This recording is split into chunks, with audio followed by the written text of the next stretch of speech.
বাংলাদেশ এবং যুক্তরাষ্ট্রের নতুন বাণিজ্য চুক্তিতে কিছু পোশাক ও বজ্রজাত পণ্য শুল্কমুক্ত হবে। যুক্তরাষ্ট্র বাংলাদেশ থেকে আমদানিতে শুল্ক কমিয়েছে এবং বাংলাদেশ মার্কিন কৃষি ও শিল্প পণ্যের বাজার খুলেছে। চুক্তি দুই দেশের অর্থনৈতিক সম্পর্ক শক্তিশালী করবে এবং বাংলাদেশকে মার্কিন বাজারে আরও প্রতিযোগিতামূলক অবস্থানে রাখবে।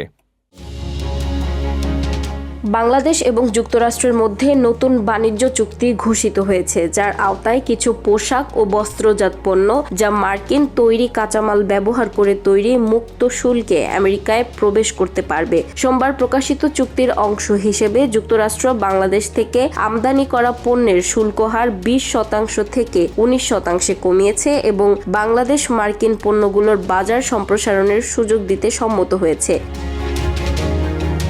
বাংলাদেশের পোশাক শিল্প দেশের মোট রপ্তানির মূল ভিত্তি, যা বিশ্বের দ্বিতীয় বৃহত্তম পোশাক রপ্তানিকারক হিসেবে চীনকে ছাড় দিয়েছে। এই শিল্প 4 মিলিয়ন মানুষের কর্মসংস্থান যোগায় এবং দেশটির অর্থনীতিতে উল্লেখযোগ্য অবদান রাখে।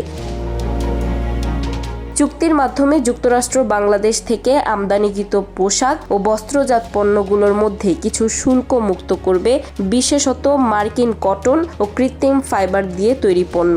বিপরীতে বাংলাদেশ মার্কিন কৃষি, রাসায়নিক, মেডিকেল ডিভাইস, গাড়ির যন্ত্রাংশ ও মাংস সহ বিভিন্ন পণ্যে বাজার সম্প্রসারণের সুযোগ দেবে। চুক্তিতে বাংলাদেশ আন্তর্জাতিক শ্রম অধিকার মানা, পরিবেশ সুরক্ষা বৃদ্ধি এবং মার্কিন কৃষি, বিমান ও শক্তি পণ্যের বড় অর্ডার ক্রয়ের প্রতিশ্রুতি দিয়েছে। এই চুক্তি দুই দেশের অর্থনৈতিক সম্পর্ক শক্তিশালী করবে এবং বাজারে অপ্রচলিত সুযোগ সৃষ্টি করবে। বাংলাদেশ এই সপ্তাহে সাধারণ নির্বাচনের দিকে যাচ্ছে, যা দেশটির রাজনৈতিক অস্থিরতার মধ্যে গুরুত্বপূর্ণ সময়ে এসেছে। চুক্তি বাংলাদেশকে প্রতিবেশী ভারত ও অন্যান্য প্রতিযোগীদের তুলনায় মার্কিন বাজারে সুবিধাজনক অবস্থান প্রদান করবে।